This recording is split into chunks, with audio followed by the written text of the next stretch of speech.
पिछले वीडियो में मैंने बताए थे आप लोगों को कि आवेश क्या होता है।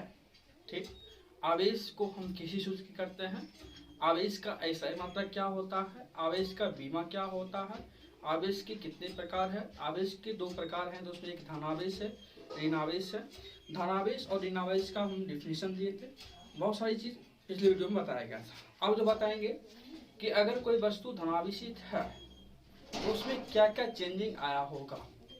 अगर कोई वस्तु धनावेशित है तो उसमें क्या क्या चेंजिंग आया हुआ होगा। तो सबसे पहले जानते हैं कि अगर वस्तु धनावेशित है तो उसमें फर्स्ट नंबर जो होगा वो इलेक्ट्रॉन को त्याग किया है। तो कोई वस्तु धनावेशित तभी हो सकता है जब वो इलेक्ट्रॉन को क्या करता है, क्या करता है। तो इसको नोट कर लेना है, ऑब्जेक्टिव में काम आएगा। यदि वस्तु धनावेशित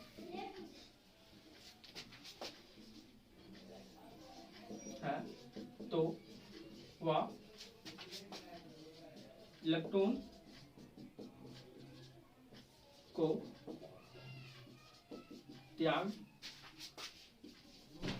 किया है। ये हो गया तो फर्स्ट नोट हो गया धनावेश के लिए। यदि वस्तु धनावेशित है, यदि वस्तु धनावेशित है तो वह इलेक्ट्रॉन को त्याग किया है। सेकेंड नंबर, यदि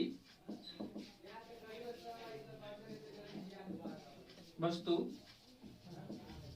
धनावेशित है तो उसमें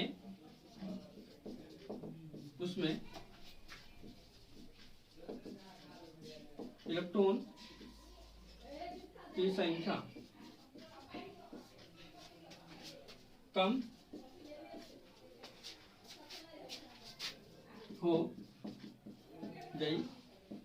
यदि वस्तु धनावेशित है तो उसमें इलेक्ट्रॉन की संख्या कम हो गई है तथा प्रोटॉन की संख्या बढ़ गई है।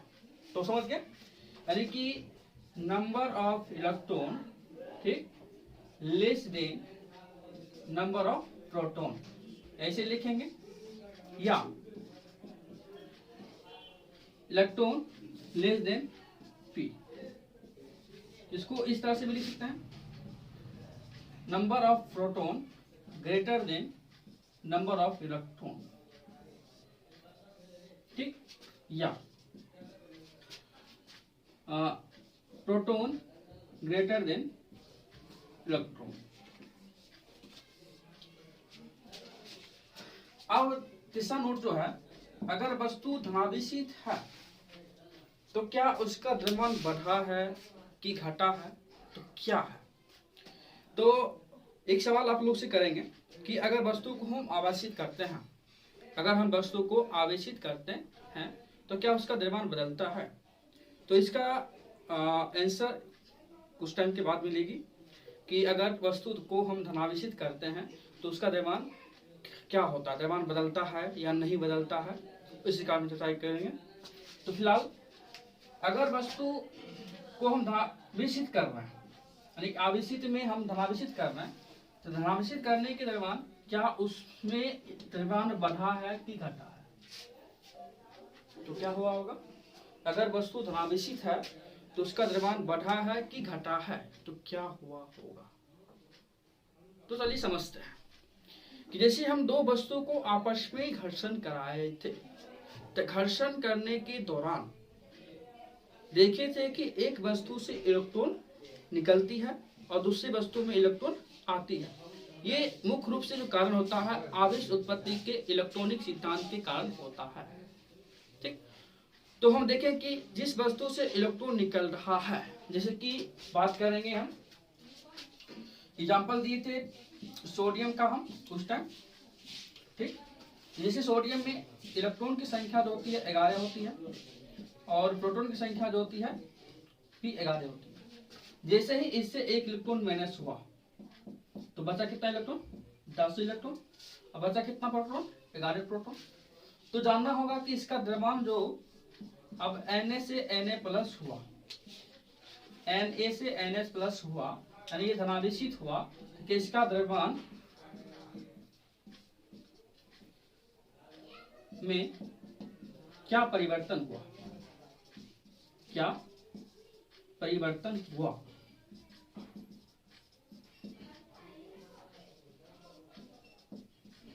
ठीक, तो ध्यान रखना होगा कि अगर एक इलेक्ट्रॉन निकल रही है तो हम पिछले वीडियो में बताए थे कि एक इलेक्ट्रॉन का द्रव्यमान होता है। तो एक इलेक्ट्रॉन का द्रव्यमान जो होता है, mass of electron, mass of electron जो होता है वो होता है 9.11 गुने 10⁻³ kg। आप सोचिए जरा, जिस वस्तु से एक इलेक्ट्रॉन निकला है तो क्या उसमें से इतना द्रव्यमान तो निकला है। समझ रहे बात को, क्या बोल रहे हैं, यानी जिस वस्तु से इलेक्ट्रॉन निकल रहा है, मतलब कि एक इलेक्ट्रॉन को जो द्रव्यमान होता है, एक इलेक्ट्रॉन का जो द्रव्यमान होता है 9.11 गुने 10⁻³ kg, उतना द्रव्यमान तो चला गया, बेचारा लॉस में है ना। तो अब जान रहे कि अगर वस्तु धनावेशित होगा तो समझ जाना है कि उसका द्रव्यमान घट गया है। अब ये नहीं देखा कि वस्तु धनावेश है तो उस पर प्लस है, यानी प्लस का मतलब क्या नहीं द्रव्यमान बढ़ा होगा, ऐसा नहीं, द्रव्यमान घटता है क्योंकि एक इलेक्ट्रॉन से निकल गया है। एक इलेक्ट्रॉन निकलने के साथ एक इलेक्ट्रॉन का द्रव्यमान भी निकला है। ठीक, तो तीसरा जो पॉइंट लिखेंगे,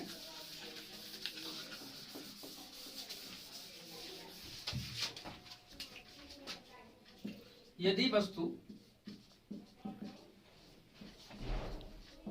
धनावेशित है तो उसका द्रव्यमान घट गया, क्योंकि एक इलेक्ट्रॉन का द्रव्यमान 9.11 गुने 10⁻³ kg होता है। तो इसको समझ गए। जिस तरह से अभी देखिए कि वस्तु अगर धनावेशित है तो उसमें इलेक्ट्रॉन को त्याग किया है, अगर वस्तु धनावेशित है तो उसमें इलेक्ट्रॉन संख्या कम है, प्रोटॉन संख्या बढ़ गया है। अगर वस्तु क्या है, धनावेशित है तो उसका द्रव्यमान घट गया है। तो रीजन बता ही दिए कि क्यों घटता है, क्योंकि एक इलेक्ट्रॉन निकलने का मतलब होता है कि एक इलेक्ट्रॉन का द्रव्यमान भी निकल चुका है। ठीक, अब बात करते हैं, ये 3 नंबर ऑब्जेक्टिव था, अब बात करते हैं 4 नंबर ऑब्जेक्टिव की। तो इसको फिलहाल हम मिटा रहे हैं।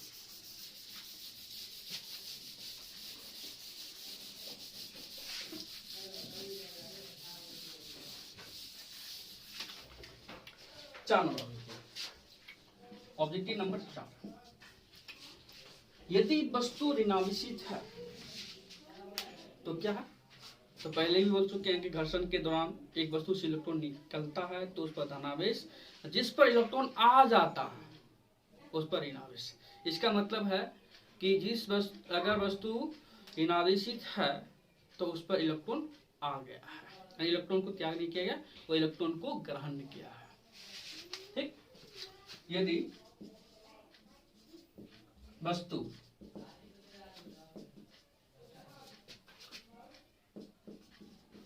ऋणावेशित है तो वह इलेक्ट्रॉन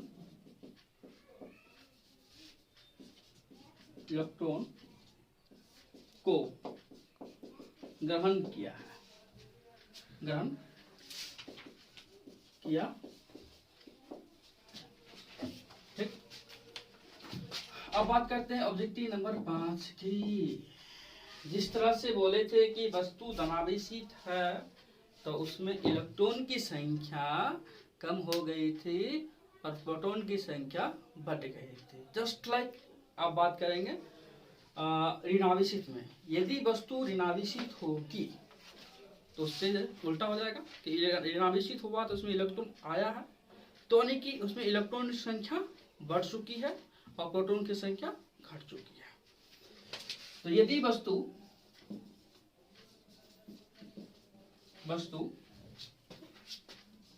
ऋणावेशित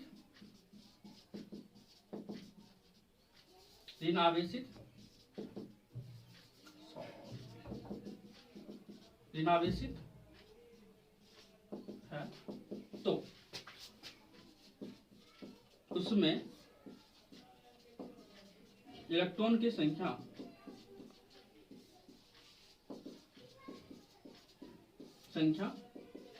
बढ़ गई है, की संख्या बढ़ गई है तथा प्रोटॉन की संख्या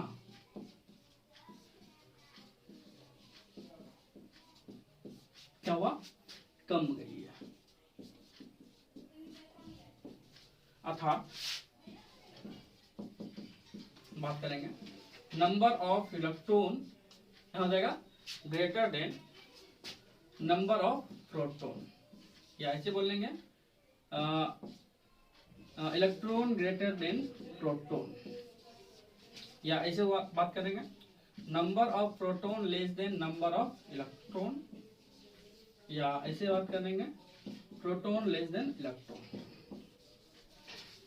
चलिए अब जानते हैं कि यदि वस्तु को हम धनावेशित किए थे तो उसका द्रव्यमान घटा था, तो अगर वस्तु ऋणावेशित होगा तो उसका द्रव्यमान क्या होगा। तो अगर वस्तु ऋणावेशित है तो उसका द्रव्यमान घटेगा कि बढ़ेगा, क्या अपरिवर्तनशील रहेगा, क्या होगा। तो पता है नहीं, तो बताने जा रहे हैं। हम बात कर रहे हैं कि अगर वस्तु ऋणावेशित है तो उसका द्रव्यमान में परिवर्तन क्या होगा। तो ध्यान से पहले समझते हैं एक एग्जांपल के साथ। बात करते हैं एग्जांपल में, ऑब्जेक्टिव नंबर 6 बता रहे हैं। एग्जांपल इसका लेना क्लोरीन की, क्लोरीन ले रहे हैं। इसमें एटॉमिक नंबर जो होता है इसका 17 होता है, इसलिए इसमें इलेक्ट्रॉन की संख्या भी क्या होगी, 17 होगी, और प्रोटॉन की संख्या क्या होगी, 17 होगी। तो क्लोरीन जो है वो Cl- बना, इसका मतलब क्या है कि क्लोरीन ने एक इलेक्ट्रॉन को ग्रहण किया, तो एक इलेक्ट्रॉन को ग्रहण किया तो इलेक्ट्रॉन की संख्या कितना हो गया, 17 + 1 कितना हो गया, 18, और प्रोटॉन की संख्या क्या हो गया, 17 का 17 ही रहा। और इसमें इलेक्ट्रॉन की संख्या जो बढ़ चुकी है और प्रोटॉन की संख्या क्या हो चुकी है, कम हो चुकी है। तो देखना होगा कि इसमें एक इलेक्ट्रॉन आया है, तो एक इलेक्ट्रॉन आने के कारण, एक इलेक्ट्रॉन आने के साथ साथ एक इलेक्ट्रॉन का द्रव्यमान भी आया है। इसका मतलब क्या है, अगर वस्तु ऋणावेशित है तो समझ जाना होगा कि उसका द्रव्यमान बढ़ गया है। क्यों? क्योंकि उन्होंने एक इलेक्ट्रॉन को ग्रहण किया है, एक इलेक्ट्रॉन उस पर आया है, एक इलेक्ट्रॉन का द्रव्यमान होता है 9.11 × 10⁻31 kg। ठीक, क्या बोलना है इसमें, क्या लिखना है, तो लिखना है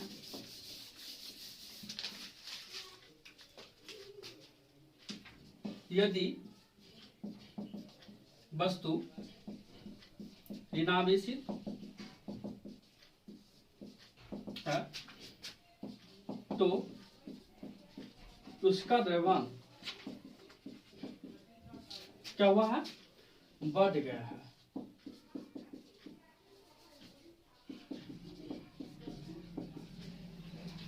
बढ़ गया है क्योंकि एक इलेक्ट्रॉन, क्योंकि एक इलेक्ट्रॉन का द्रव्यमान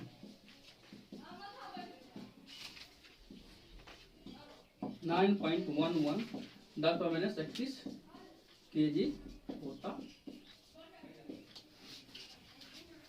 तो समझ गए। तो ध्यान रखना होगा, अगर वस्तु धनावेशित है तो उसका द्रव्यमान घट चुका है, अगर वस्तु ऋणावेशित है तो उसका द्रव्यमान बढ़ चुका है। ठीक, तो इस पर एक सवाल एनसीईआरटी के बुक्स में आती है। तो जो क्वेश्चन आती है एनसीईआरटी के अनुसार, तो वह क्वेश्चन है, यदि वस्तु को आवेशित किया जाए तो उसके द्रव्यमान में क्या परिवर्तन होगा। तो फिर से, यदि किसी वस्तु को आवेशित किया जाता है तो उसका द्रव्यमान बदल जाएगा, इसका कारण भी देने को बोला जा रहा है। तो बदल जाएगा, तो अभी तो जाने हैं कि यदि वस्तु को उदासीन किया जाएगा तो उसके द्रव्यमान में परिवर्तन होगा। तो लिखना है हाँ, परिवर्तन होगा। यदि वस्तु धनावेशित है तो उसमें इलेक्ट्रॉन का त्याग हुआ है, और यदि वस्तु ऋणावेशित है तो उसमें इलेक्ट्रॉन का ग्रहण हुआ है। ठीक, तो धनावेशित वस्तु में इलेक्ट्रॉन का त्याग होने के कारण उसका द्रव्यमान घट चुका है, ऋणावेशित में इलेक्ट्रॉन ग्रहण के कारण उसका द्रव्यमान बढ़ चुका है। ठीक, क्योंकि एक इलेक्ट्रॉन का द्रव्यमान 9.11 गुने 10⁻⁻⁰ kg होता है। तो इसका आंसर किसे लिखेंगे, तो बोर्ड पर लिखना है क्वेश्चन भी और इसका आंसर भी, जिससे हमको सटीक आंसर लिखने के बाद नंबर सटीक मिलनी चाहिए बिहार बोर्ड में। ठीक,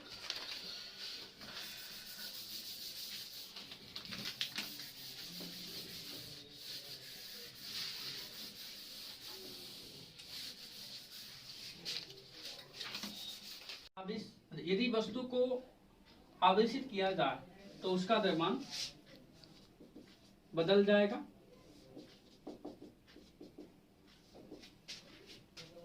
क्यों? तो क्वेश्चन जो है फर्स्ट क्वेश्चन एनसीईआरटी का बिहार बोर्ड के लिए है, बहुत ही इंपॉर्टेंट क्वेश्चन है। इसको हम वीवीआई बोल सकते हैं 2024 के लिए।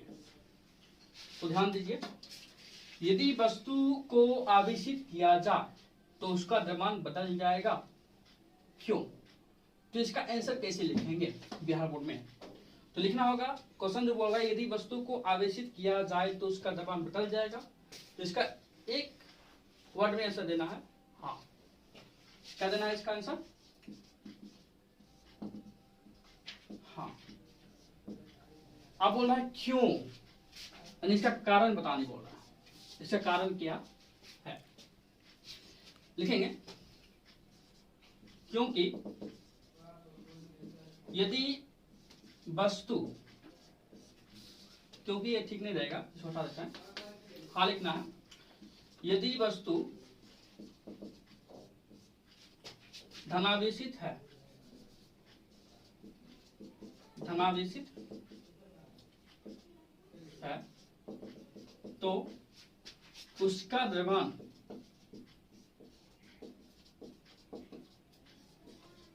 घट गया है, तथा ऋणावेशित है तो उसका द्रव्यमान बढ़ गया है।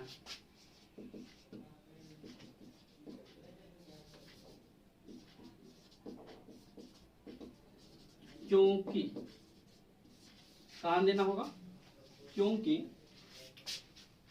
एक इलेक्ट्रॉन का द्रव्यमान, एक इलेक्ट्रॉन का द्रव्यमान 9.11 गुणे 10⁻31 kg होता। तो इतना लिखने के बाद क्या होगा, नंबर हमको 2 नंबर मिल जाएगा। ये 2 नंबर का है, तो ध्यान से। तो क्या बोलना है, यदि वस्तु को आवेशित किया जाए, यदि वस्तु को आवेशित किया जाए तो उसका द्रव्यमान बदल जाएगा। क्यों? शॉर्ट में आंसर देना है, बोलना है हाँ, यदि वस्तु धनावेशित है तो उसका द्रव्यमान घट गया है, तथा ऋणावेशित है तो उसका द्रव्यमान बढ़ गया है। तो बता चुके हैं पिछले वीडियो में क्या कारण है, कि यदि जिस वस्तु से इलेक्ट्रॉन निकल रहा है तो उस इलेक्ट्रॉन के साथ साथ एक इलेक्ट्रॉन का द्रव्यमान भी घट रहा है। जितना इलेक्ट्रॉन निकलेगा उस वस्तु से उतना इलेक्ट्रॉन का द्रव्यमान घटेगा, क्योंकि एक इलेक्ट्रॉन का द्रव्यमान फिक्स होता है। एक इलेक्ट्रॉन निकलने के साथ साथ एक इलेक्ट्रॉन का द्रव्यमान भी निकलता है। अगर किसी वस्तु में इलेक्ट्रॉन आ रहा है तो एक इलेक्ट्रॉन आने के साथ साथ एक इलेक्ट्रॉन का द्रव्यमान भी आ रहा है। तो इसका आंसर देना है। तो एक इलेक्ट्रॉन द्रव्यमान कितना होता है? 9.11 गुने 10⁻⁻31 kg होता है। अब जो पढ़ने जा रहे हैं वो जो टॉपिक्स है आवेशों की ध्रुवता से आप क्या समझते हैं? आवेशों की ध्रुवता जो टॉपिक्स है क्या है? आवेशों की ध्रुवता।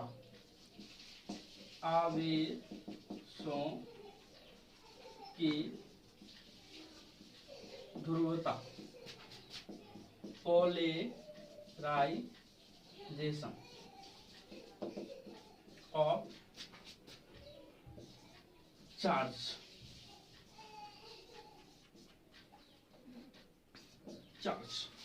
Polarisation of charge. तो इसका कहना है, इसका जो कहना है डिफिनेशन का, तो जैसे कि हम आवेश पढ़ते हैं, आवेश दो प्रकार के होते हैं, धन आवेश और ऋण आवेश। तो उसका हम अंतर स्पष्ट कैसे करेंगे? कैसे जानेंगे कि वो धन आवेश है, कैसे जानेंगे कि वो ऋण आवेश है? तो इसे रिलेटेड एक टॉपिक है एनसीईआरटी का जो मुख्य पॉइंट है आवेशों की ध्रुवता। तो समझते हैं इसका मतलब क्या होता है। इसका कहना है कि वह गुण जिसके कारण दो प्रकार के आवेशों के बीच अंतर स्पष्ट करता है आवेशों की ध्रुवता कहलाती है। फिर से आवेशों की ध्रुवता से आप क्या समझते हैं? तो इसका डिफिनेशन जो हम दे रहे हैं वो डिफिनेशन है, वह गुण जो दो प्रकार के आवेशों के बीच अंतर स्पष्ट करता है उसको बोलते हैं आवेशों की ध्रुवता। चलिए इसको हम बोर्ड पे लिखते हैं। देखिए, किसी वस्तु का वह गुण जिसके कारण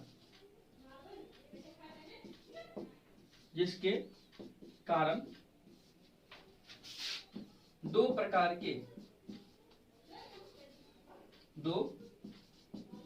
के आवेशों के बीच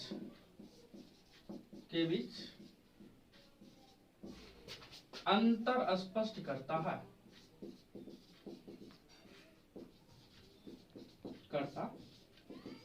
है क्या बोलेंगे इसको? आवेशों की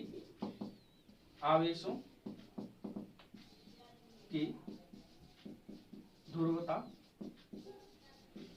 कहते हैं। समझ गए? तो शॉर्ट वैसे ही बोल सकते हैं।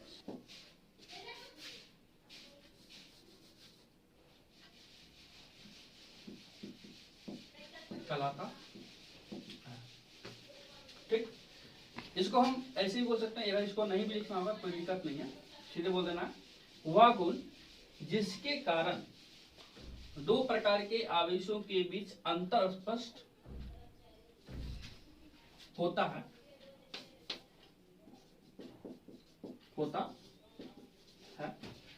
आवेशों की ध्रुवता कहलाती है। जैसे हम दो तरह के डिफिनेशन दिए थे, किसी वस्तु का वह गुण करके, या ऐसे ही बोलेंगे वह गुण जिसके कारण दो प्रकार के आवेशों के बीच अंतर स्पष्ट होता है आवेशों की ध्रुवता कहलाती है।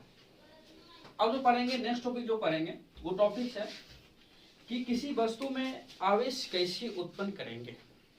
किसी वस्तु में आवेश कैसे उत्पन्न करेंगे, चाहे दुनिया का कोई भी वस्तु हो, उदासीन हो या चालक हो, कुचालक हो, अतिचालक हो या अर्धचालक हो, चाहे कोई वस्तु को हम कैसे चार्ज करेंगे। तो चार्ज करने का जो तरीका है वो है मुख्य रूप से 3 तरीका है। तो इस टॉपिक को हम लिख रहे हैं, किसी वस्तु को आवेशित करने की विधि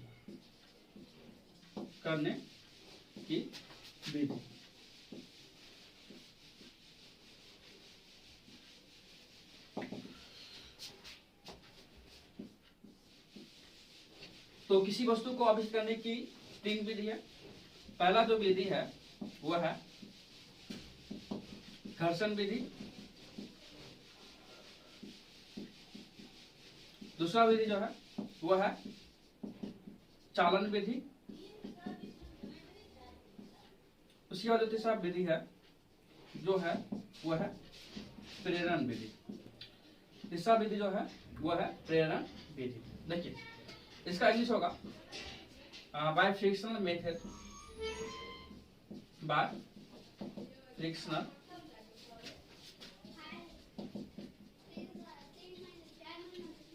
मेथड, यानी कि घर्षण के द्वारा। इसका इंग्लिश हो जाएगा, हिंदी हो जाएगा घर्षण के द्वारा, या शॉर्ट बोलेंगे घर्षण विधि तो बोलेंगे फ्रिक्शन मेथड। ध्यान से, फ्रिक्शन मेथड यानी घर्षण विधि, तो बोलेंगे बाय फ्रिक्शनल मेथड तो बोलेंगे घर्षण के द्वारा। ठीक, अब बात करते हैं बाय कंडक्शन मेथड, तो इसका बोलेंगे चालन विधि के द्वारा। ठीक, या ऐसे बोलेंगे सिर्फ बाय हटा देते हैं, ओनली बोलेंगे कंडक्शन मेथड, हो जाएगा सीधे चालन विधि। ठीक, अब बोलेंगे by induction, by induction method यानी कि प्रेरण विधि द्वारा। तो बच्चों समझ गए, हम किसी वस्तु को हम आवेशित कैसे करेंगे, तो उसके लिए जो है 3 मेथड है, घर्षण विधि फ्रिक्शनल मेथड, चालन विधि कंडक्शन मेथड, प्रेरण विधि इंडक्शन मेथड। 3 विधि है और तीनों विधि को हम बारीकी से समझेंगे। तो पहले समझेंगे कि घर्षण विधि क्या होता है। तो कुछ पिछले वीडियो में भी हम घर्षण विधि का चर्चा किए थे, तो उसमें आवेश उत्पत्ति का जो सिद्धांत था, आधुनिक सिद्धांत, उसका भी चर्चा किए थे। तो ये आप जानते हैं घर्षण विधि होता क्या है और घर्षण विधि से हम आवेश कैसे उत्पन्न करते हैं, इसको जानते हैं।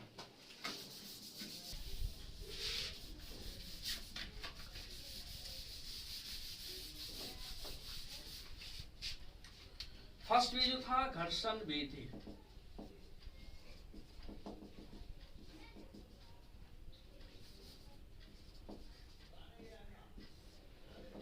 ये जो विधि है, हम कोई भी 2 वस्तु लेंगे, जैसे मान लीजिए ये 2 वस्तु है। ठीक, ये अभी उदासीन अवस्था में है। ठीक, 2 स्केच के ले लिए, एक ब्लैक कलर का है, एक ब्लू कलर का है। दोनों स्केच में क्या करना है, आवेश उत्पन्न करना है। तो आवेश उत्पन्न करने के लिए क्या करेंगे कि दोनों स्केच को क्या करेंगे, आपस में एक दूसरे को लगेंगे। जैसे लगेंगे तो घर्षण से क्या होता है कि इस वस्तु में पहले जो है दोनों वस्तु के बीच क्या होता है, ऊष्मा उत्पन्न होती है। ऊष्मा उत्पन्न होने के कारण, ऊष्मा उत्पन्न होता है तो इसका भी रीजन है, केमिस्ट्री का कॉन्सेप्ट है कि टक्कर होता है जब 2 परमाणु के बीच, तो बहुत सारी बातें, kinetic energy, potential energy change होते रहता है। ठीक है, तो हम इसे नाम लेते हैं कि 2 वस्तु को आपस में लगड़ते हैं। लगड़ने के दौरान क्या होता है, वस्तु में थोड़ा सा हीट पैदा होता है, ऊष्मा पैदा होता है। तो ऊष्मा पैदा यानी ऊर्जा पैदा, यानी ऊर्जा उसको मिली है। तो इस ऑब्जेक्ट के परमाणु के बाह्यतम कक्षा में जो इलेक्ट्रॉन होगा, ठीक, उसको क्या मिल गया, एनर्जी मिल गया।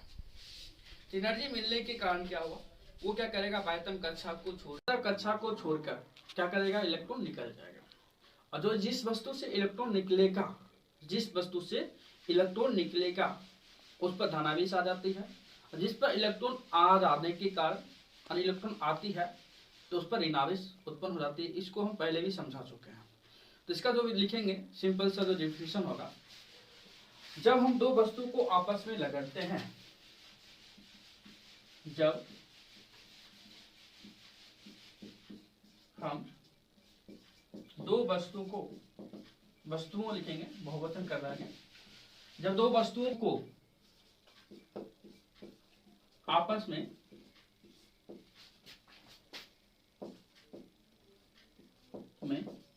लगड़ते हैं तो एक वस्तु से इलेक्ट्रॉन निकल जाती है, तथा वही इलेक्ट्रॉन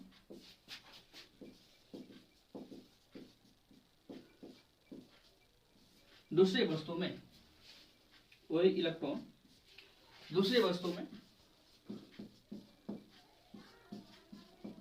वस्तु में चली जाती है, ठीक, जिससे एक वस्तु में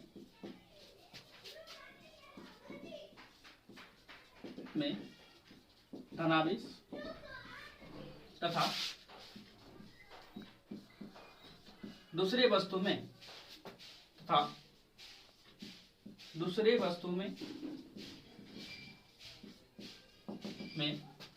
ऋण आवेश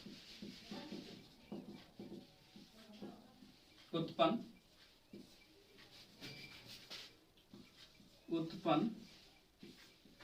हो जाता है।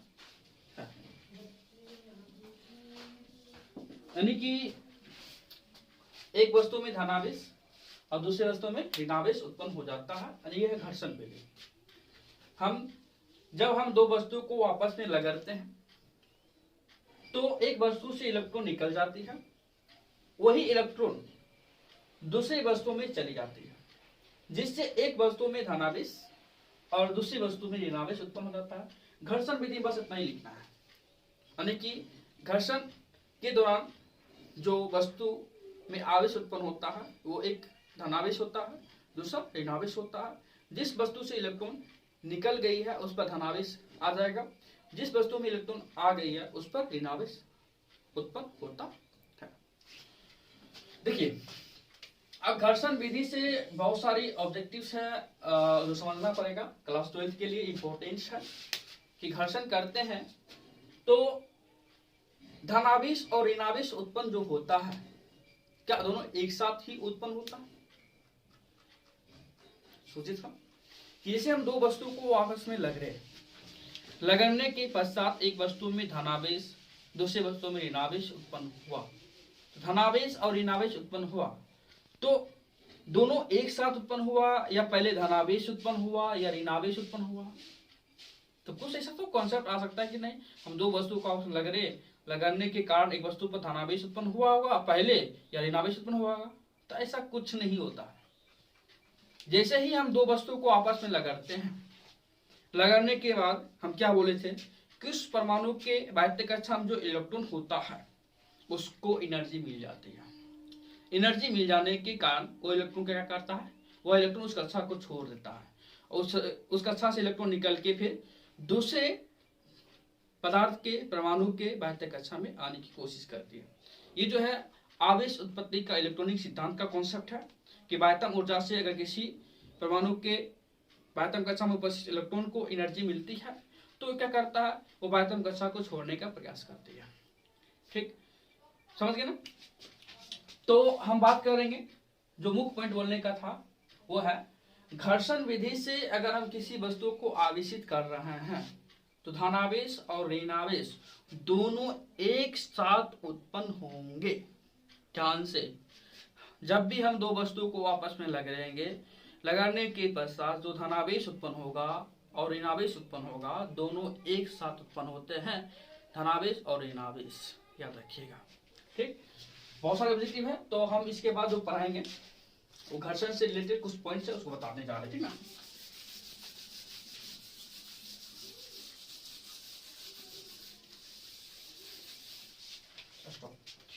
पॉइंट जो है वो है घर्षण के द्वारा उत्पन्न आवेशों में महत्वपूर्ण बातें। क्या क्या ऐसी बातें हैं जो जानेंगे। तो पॉइंट जो डाल रहे हैं, घर्षण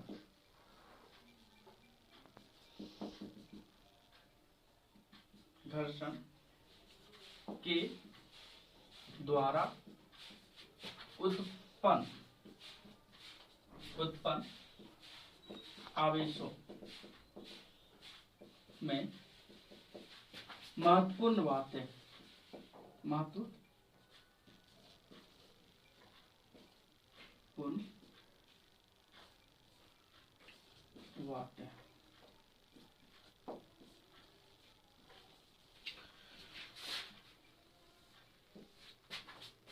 देखिए इसका जो मुख्य बात है समझते हैं। अब तो बोले थे कि जब हम दो वस्तु को आपस में लगेंगे तो घर्षण दोनों एक साथ उत्पन्न होते हैं। तो लिखना है, इसका मेन पॉइंट होगा, पहला फर्स्ट पॉइंट होगा, घर्षण के द्वारा जो आवेश उत्पन्न होते हैं दोनों एक साथ उत्पन्न होते हैं। ठीक है, फर्स्ट पॉइंट जो है घर्षण विधि में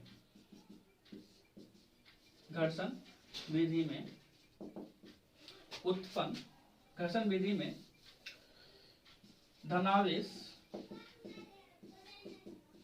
एवं ऋण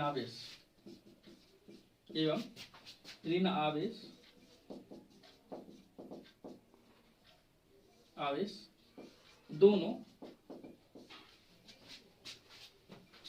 एक साथ उत्पन्न होते हैं।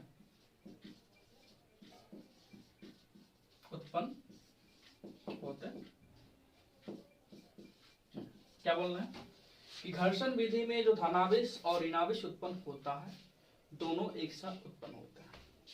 सेकेंड जो पॉइंट है, घर्षण विधि में उत्पन्न धनावेश एवं ऋणावेश जो प्रकृति में क्या होते हैं, विपरीत होते हैं, परिणाम में समान होते हैं। देखिए ध्यान से, घर्षण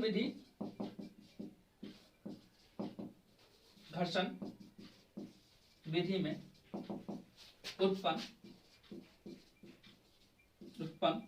धनावेश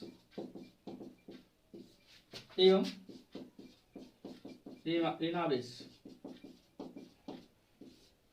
ऋणावेश परिमाण में समान किंतु प्रकृति में विपरीत होता है। क्या होता है? विपरीत। ध्यान से देखिएगा कि अभी जो हम पढ़ रहे हैं घर्षण विधि में कि जैसे घर्षण किए थे तो घर्षण के दौरान एक पर धनावेश दूसरा पर ऋणावेश आया था। तो कॉन्सेप्ट है इसका कि हम जब घर्षण करेंगे तो दोनों आवेश एक साथ पैदा होंगे या पहले धनावेश होगा ऋणावेश होगा, इस आपका कॉन्सेप्ट जो था। तो ध्यान रखिएगा कि घर्षण विधि में धनावेश और ऋणावेश दोनों एक साथ उत्पन्न होते हैं और उत्पन्न जो आवेश होते हैं धनावेश और ऋणावेश परिमाण में समान होता है। परिमाण में क्या होता है? समान होता है, किंतु प्रकृति में विपरीत होता है। जिसका मतलब क्या होगा कि एक प्लस होगा और दूसरा माइनस होगा। प्रकृति में विपरीत का मतलब ही होता है एक धनावेश है एक ऋणावेश है, एक प्लस है तो दूसरा तो माइनस है। ठीक, अब बात करते हैं तीसरा जो बात है, घर्षण विधि में जो मुख्य बातें हैं जो है आवेश की पहचान। तो आवेश की वास्तविक पहचान किससे होता है? आवेश का जो वास्तविक पहचान किससे होता है तो उसको समझना होगा। तो आवेशों का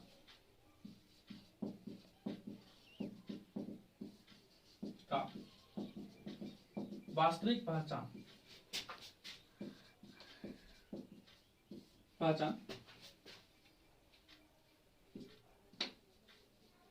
कैसे होती है?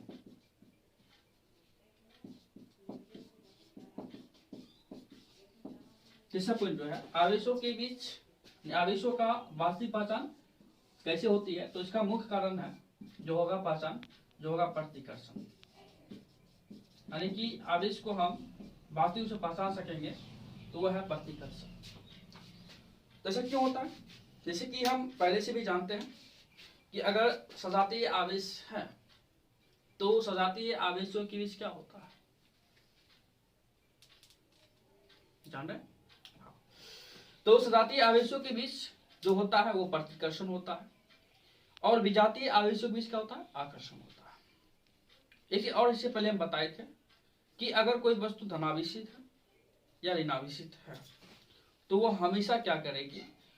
उदासीन वस्तु को अपनी ओर आकर्षित करेगी। समझ गए ना? ध्यान से, चाहे वस्तु धनावेशित हो चाहे ऋणावेशित हो, वो हमेशा क्या करेगी, उदासीन वस्तु को अपनी ओर आकर्षित करेगी।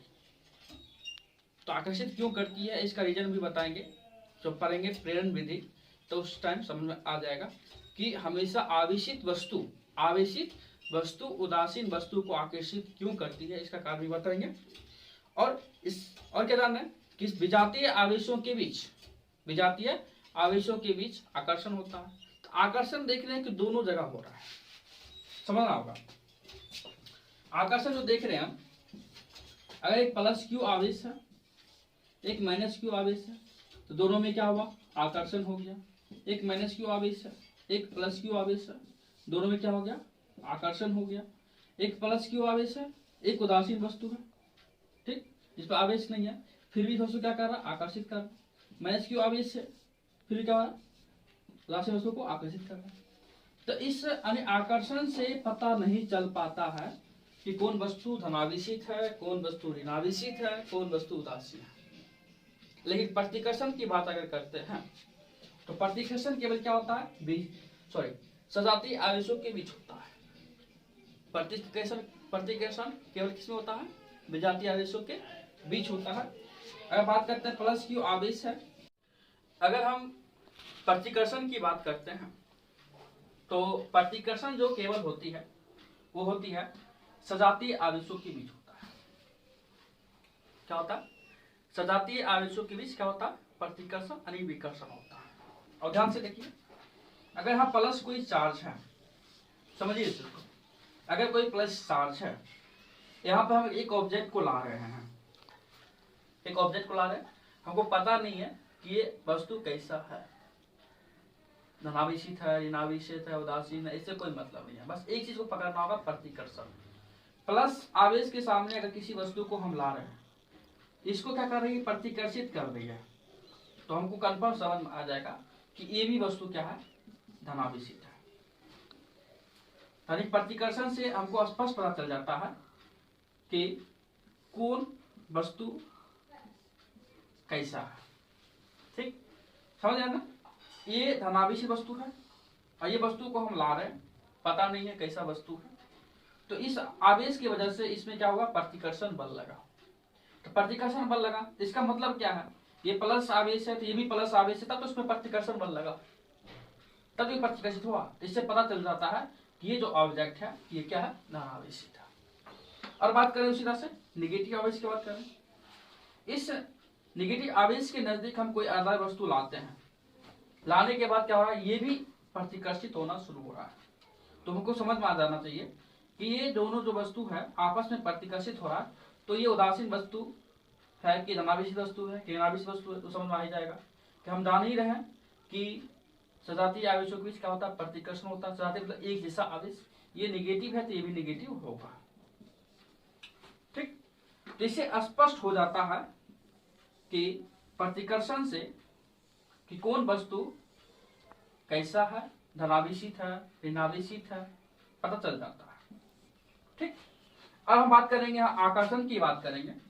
तो आकर्षण से स्पष्ट नहीं हो पाता है कि देख रहे हैं कि प्लस आवेश के नजदीक हम अगर नेगेटिव आवेश ला रहे हैं फिर भी, और उदासीन ला रहे हैं फिर भी, दोनों में क्या हो रहा है, आकर्षण हो रहा है। जिससे पता नहीं चल पाता है कि वस्तु नेगेटिव है कि उदासीन है।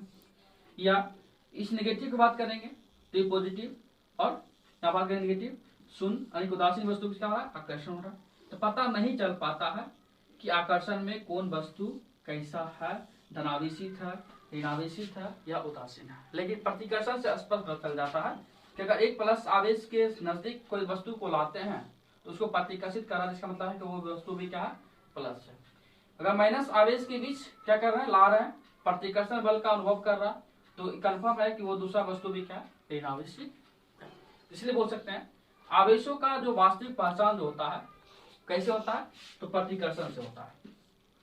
इस पर एक 2 मार्क्स क्वेश्चन बनती है, जो क्वेश्चन मार्क्स जो है, आवेशों का वास्तविक पहचान प्रतिकर्षण से होती है, क्यों।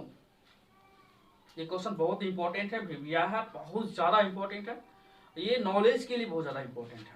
बिहार बोर्ड पूछे या ना पूछे, लेकिन इंप्रूवमेंट के लिए बहुत ज्यादा कॉन्सेप्ट अच्छा। तो क्वेश्चन जो है, जो बोल रहे हैं फिर से ध्यान से सुनिएगा, आवेशों का वास्तविक पहचान प्रतिकर्षण से होता है, क्यों? तभी तो हम समझाए थे, तो आवेशों का वास्तविक पहचान प्रतिकर्षण से क्यों होता है, समझ आ ही दिए थे। तो इसको लिखना कैसे है, देखिए बोर्ड पर।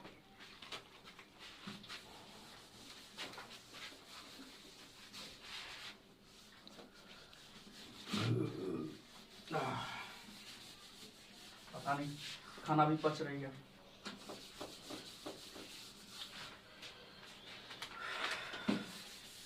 देखिए क्वेश्चन जो है, कल जो क्वेश्चन बताए थे, वो जो क्वेश्चन था कि अगर वस्तु को आवेशित करते हैं तो उसका द्रव्यमान बदल जाएगा। तो अब सेकेंड क्वेश्चन जो आ रहा है, आवेशों का वास्तविक पहचान प्रतिकर्षण से होता है, क्यों? सेकेंड क्वेश्चन है, क्वेश्चन नंबर 2, आवेशों का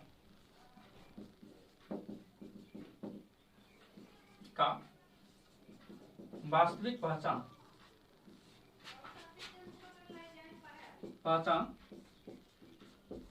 प्रतिकर्षण से होता है, क्यों?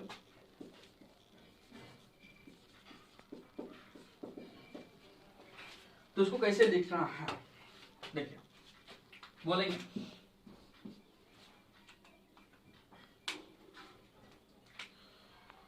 आवेशों का वास्तविक पहचान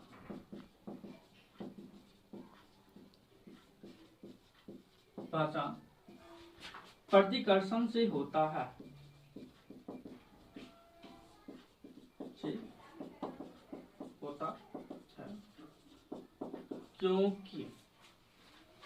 क्योंकि आकर्षण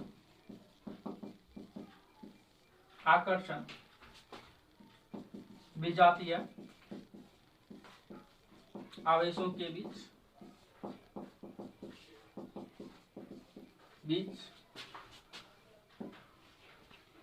तथा आवेशित एवं अनावेशित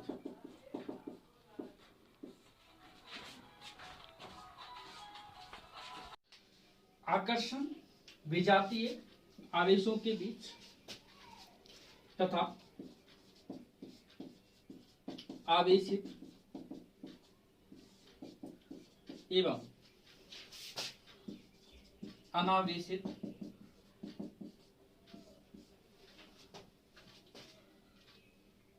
वस्तुओं के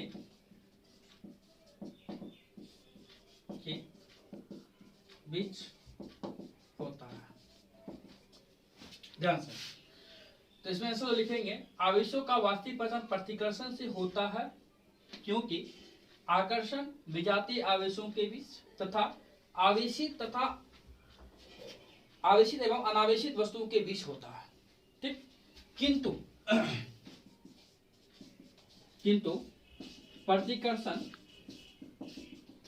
प्रतिकर्षण केवल सजातीय आवेशों के बीच होता है, आवेशों के बीच होता। ऐसा और कोई चीज है कंडीशन, केवल आवेश की बात हम कर रहे हैं, जो प्रतिकर्षण होता हो, ऐसा कोई कंडीशन है ही नहीं। अगर कंडीशन है तो केवल है क्या है, सजातीय आवेशों के बीच प्रतिकर्षण। आकर्षण जो है दो किस्म आ जाता है, विजातीय के किस्म आ जाता है, एक आ जाता है आवेशित तथा अनावेशित के बीच आ जाता है। ठीक, तो इसका आंसर कैसे लिखेंगे? तो आवेशों का वास्तविक पहचान प्रतिकर्षण से होता है, क्यों? तो क्वेश्चन हो गया, इसका आंसर जो लिखेंगे फिर से ध्यान से सुन लीजिए। आवेशों का वास्तविक पहचान प्रतिकर्षण से होता है, एक लाइन लिख लेना है। आवेशों का वास्तविक पहचान प्रतिकर्षण से होता है क्योंकि, यहाँ क्यों था, यहाँ लिख दिया क्योंकि आंसर बना रहे, क्योंकि आकर्षण विजातीय आवेशों के बीच तथा आवेशित एवं अनावेशित वस्तुओं के बीच होता है, किंतु प्रतिकर्षण केवल सजातीय आवेशों के बीच होता है। ठीक, ये जो है मुख्य रूप से जो घर्षण से रिलेटेड जो 3 बातें थी वो मुख्य बातें थी कि घर्षण विधि में उत्पन्न धनावेश एवं ऋणावेश दोनों एक साथ उत्पन्न होते हैं। जो आवेश उत्पन्न हुआ है धनावेश और ऋणावेश परिमाण में समान किंतु प्रकृति में विपरीत होते हैं। दूसरा पॉइंट है वो पॉइंट है कि आवेश अब दूसरा जो पॉइंट है वो पॉइंट है आवेश का वास्तविक पहचान प्रतिकर्षण से होता है। क्यों?